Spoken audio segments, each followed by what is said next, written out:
Morning. Readings for today. Acts chapter 9, verses 1 through 19. The conversion of Saul. Meanwhile, Saul continued to breathe murderous threats against the disciples of Jesus. He had gone up to the high priest and asked for letters addressed to the synagogues in Damascus that would authorize him to arrest and take to Jerusalem any followers of the way he could find, both women and men. As he traveled along and was approaching Damascus, a light from the sky suddenly flashed about him.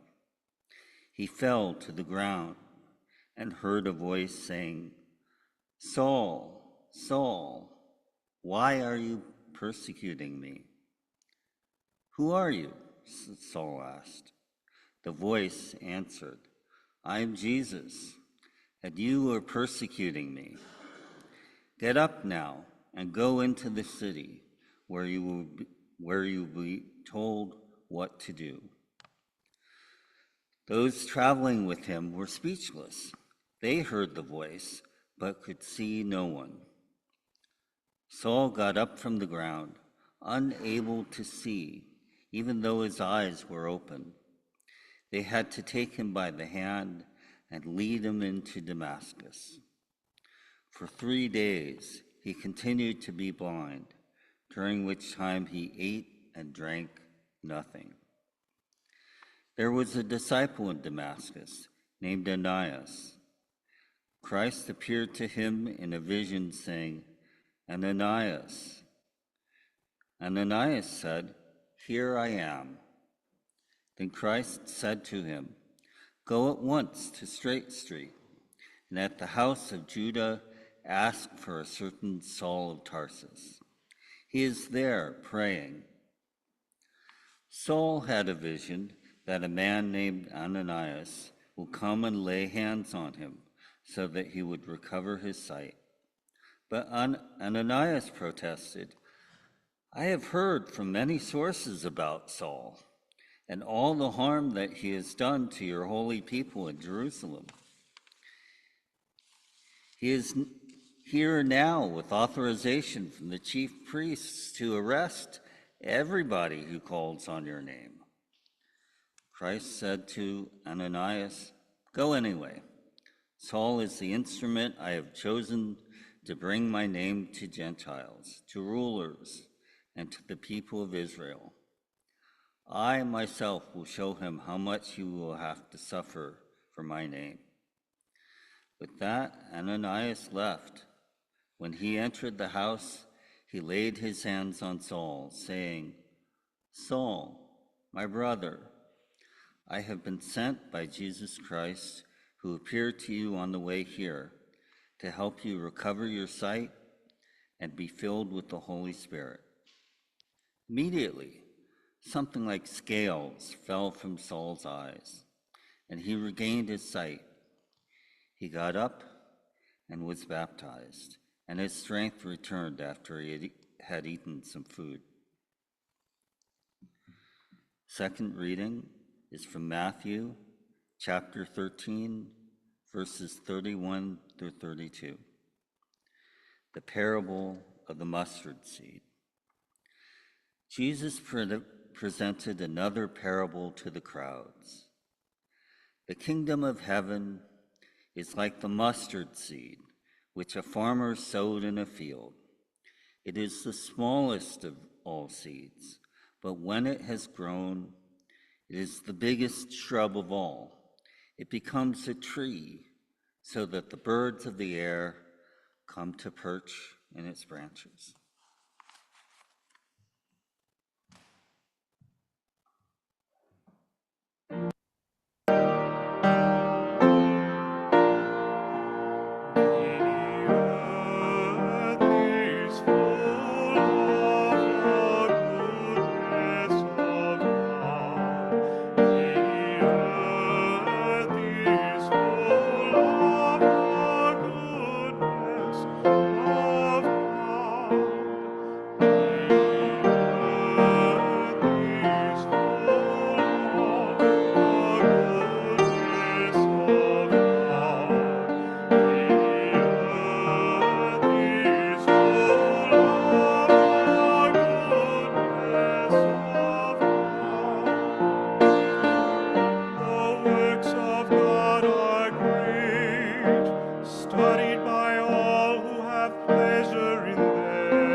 God's hands are verity and justice.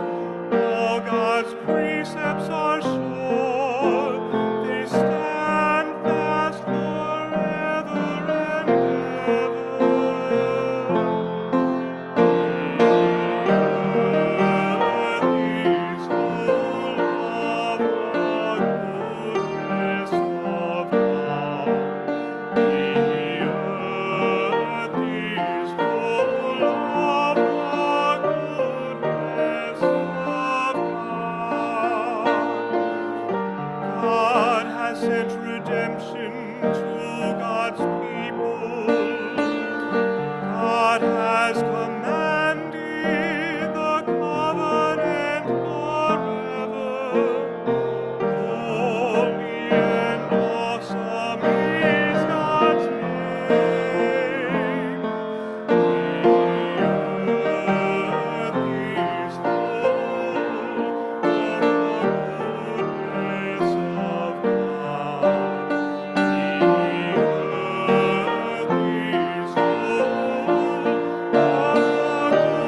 goodness of God.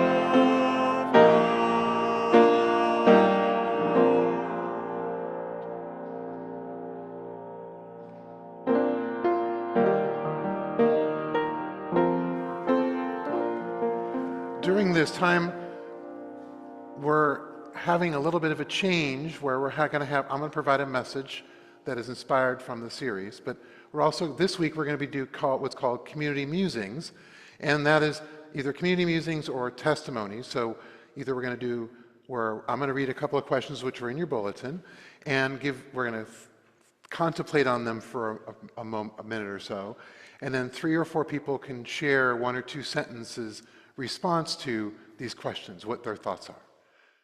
And then I'll provide a message. And then other weeks we'll have a testimony where one person will come and just share a testimony on the series and on the questions. And I believe next week we'll have someone who's going to be doing a testimony.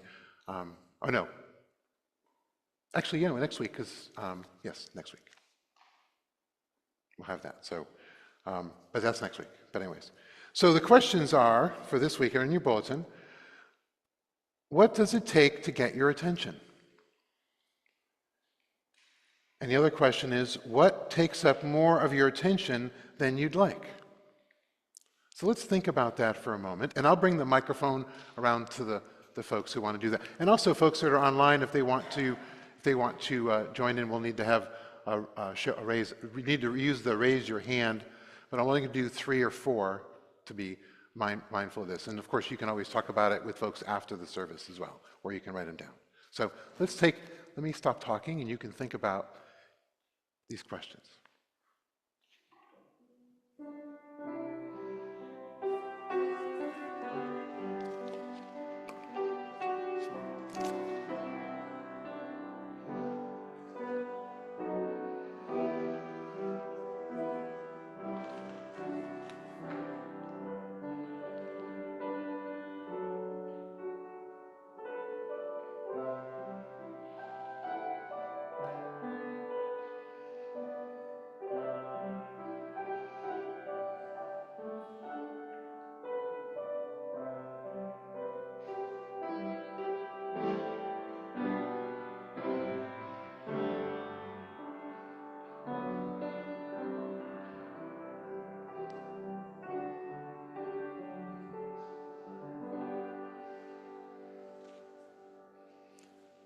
I'm going to look to online first to see if there's anybody who would like to answer one of these 2 questions in a sentence or 2.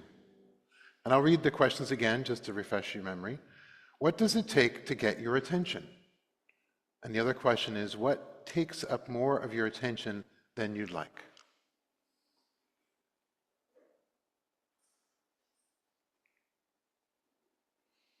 Is there anyone in here who would like to provide a musing of a very brief response? Don't be shy. Sue, and then Ken. like to answer the second one first. Politics takes up. I get so upset every time I look at the news. Ken? Injustice and fighting the same fights over and over again. Is that what takes up more of your attention than you'd like? Okay. Is there anyone online? Lynn?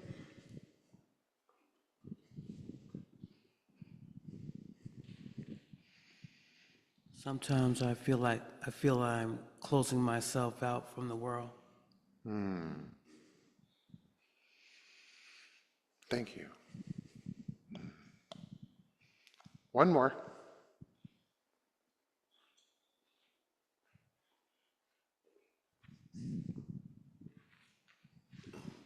I think the main thing that it takes to get my attention is to just be kind. You know, for people to make eye contact with you and give a smile. It's easy. It's better than being ugly and mad. That's the kind of stuff that takes up your time. Thank you. Thank you. I know this is different than what we're used to. Group participation on this level, but different is good. We can do things different. I'm actually going to be using my tablet today. Surprise. Eric will be happy. I got this for my installation. So. Thank you for those who shared. And we'll be doing this. It's either be community musings or it's going to be a testimony.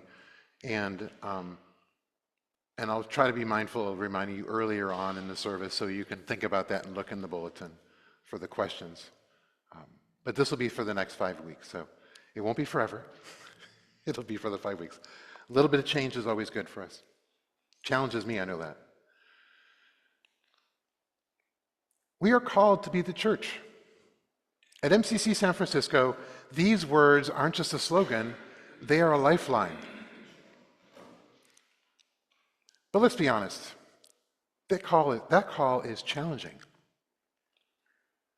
As we sit here in the beauty of San Francisco and the wider Bay Area community, we have to ask ourselves some gritty, honest questions. Who is this we? What does it truly mean to be called to be in a world that often tries to silence our voices?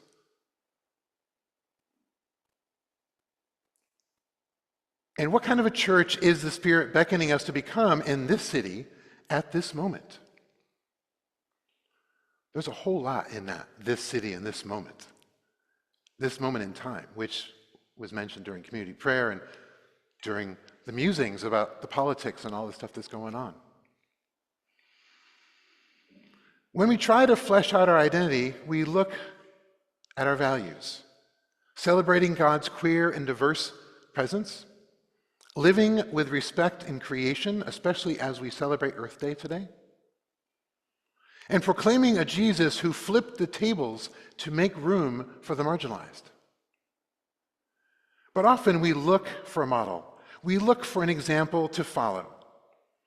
Are we called to be the MCC of 1970, birthed in the heat of revolution? Are we called to be the church of our youth, where many of us were told that we didn't belong or were not welcome? Or are we called to be a church where that first gave us a glimpse of grace? Or perhaps we're called to be a megachurch with professional branding and massive budgets.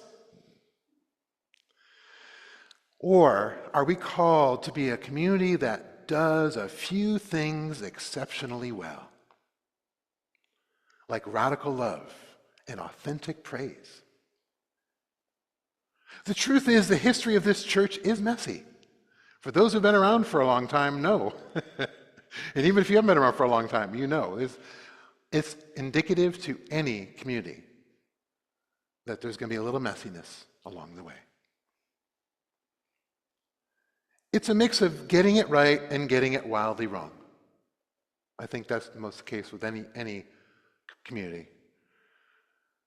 And that's why we're going back to the roots, the early church in the book of Acts, which is part of what this series is for the next 5 weeks. We are drawn to them because they knew what it was like to be a pre-Christendom people. Before Christianity, whether it's national Christianity or all the other things, or conservative or liberal, or all the things, was before any Christianity. They were a community that was founded on love and the teachings of Jesus. They didn't have power, empires, or buildings. They had each other and they had spirit. That reflects our reality today as we navigate a world that is often skeptical of organized religion and also is trying to erase so many of us. We are drawn to them because they were a small, nimble movement. Before denominations and complex bureaucracies made the family tree dysfunctional. In Acts 2, we see the most concise picture of their life, and this is the life of the people following the death of Jesus. And this is in Acts 2, verses 43 through 47, which is the basis for the next 5 weeks. Awe came upon everyone, for many wonders and signs were being performed by the apostles. Those who believed lived together, shared all things in common. They would sell their property and goods, sharing the proceeds with one another as each had need. They met in the temple and they broke bread together in their homes every day. With joyful and sincere hearts, they took their meals in common, praising God and winning the approval of all the people. Day by day, God added to their number those who were being saved. What a compelling vision. This is the roadmap for our next 6 weeks. 6 weeks including Pentecost, because that's the birth of the church, which is on May 24th. For many of us, these stories resonate because they remind us of our own youth. Now think back to your first experience of pride, whether it's a pride parade, pride festival, or even just recognizing there were other people who felt and acted and believed like you. Or the first time you felt spirit recognizing your gifts.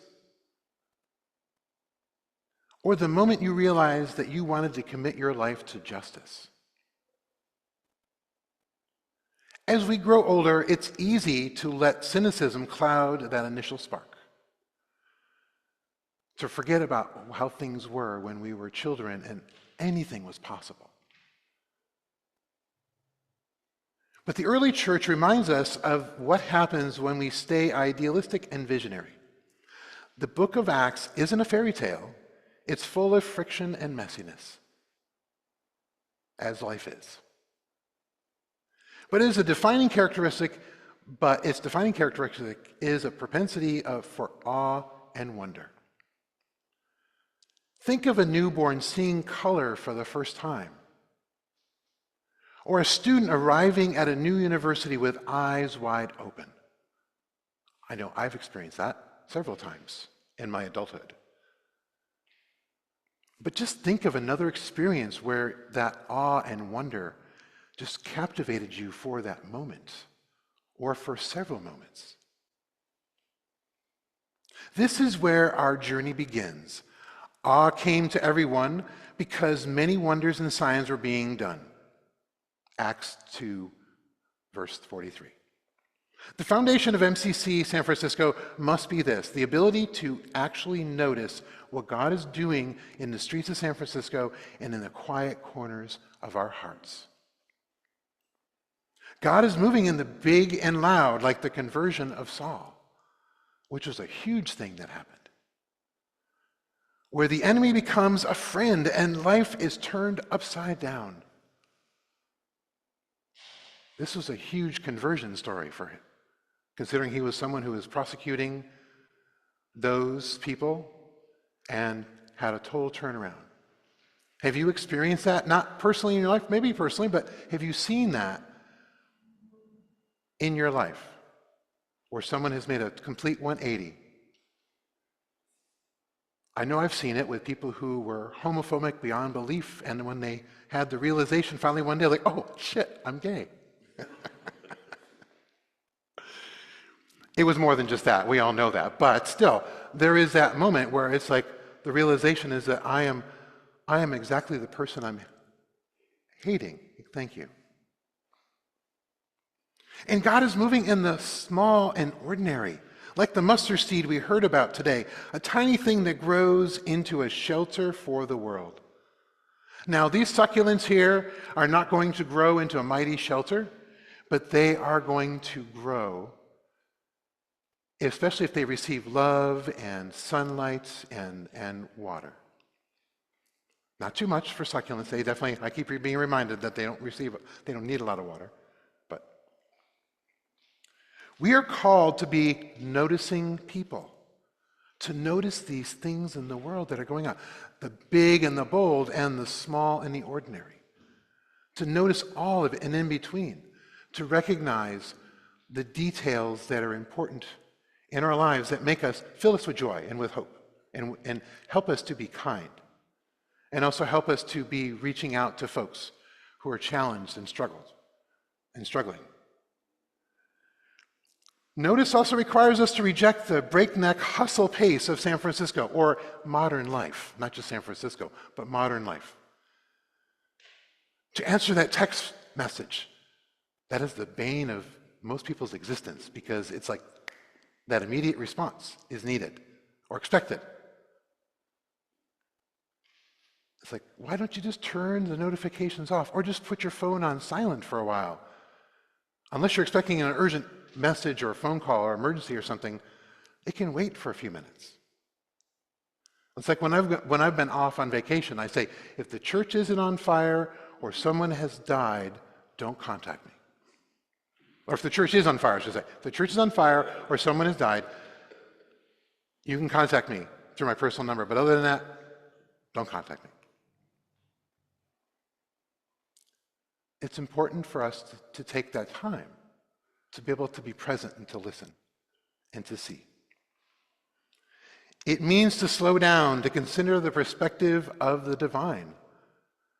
And I struggle with that too. I'll be the first to admit that I struggle with that too, as far as to be able to slow down and just see what's going on around me and listen to the birds and feel the sun on my face, or experience a flower at the grove like yesterday, those beautiful flowers that were growing underneath the 12 by 12 panel.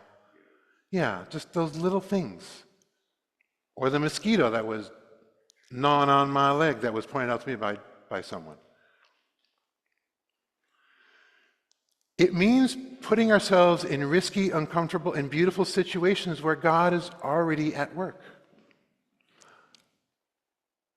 And worship is simply our response to what we are giving notice to God doing in our lives.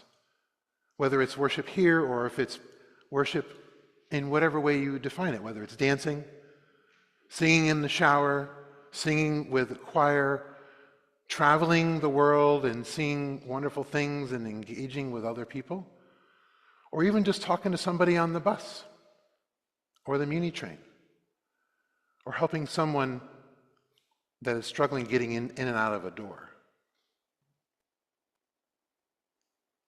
As we begin this series, let us start by noticing the works of the divine in our neighborhoods, in our church, and in each other.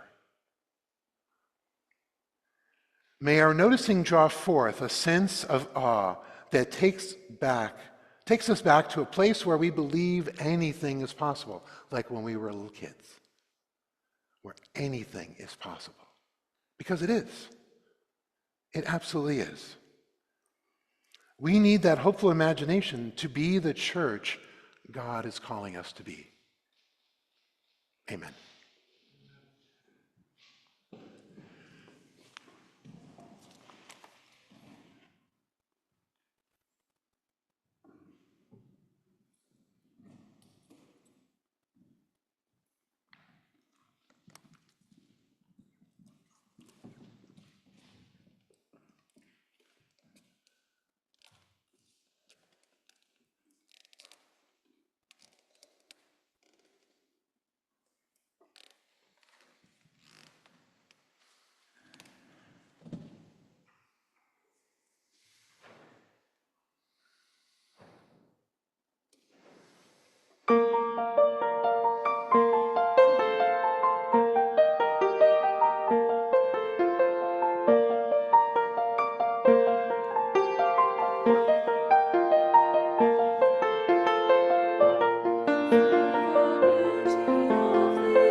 make sure I'm on.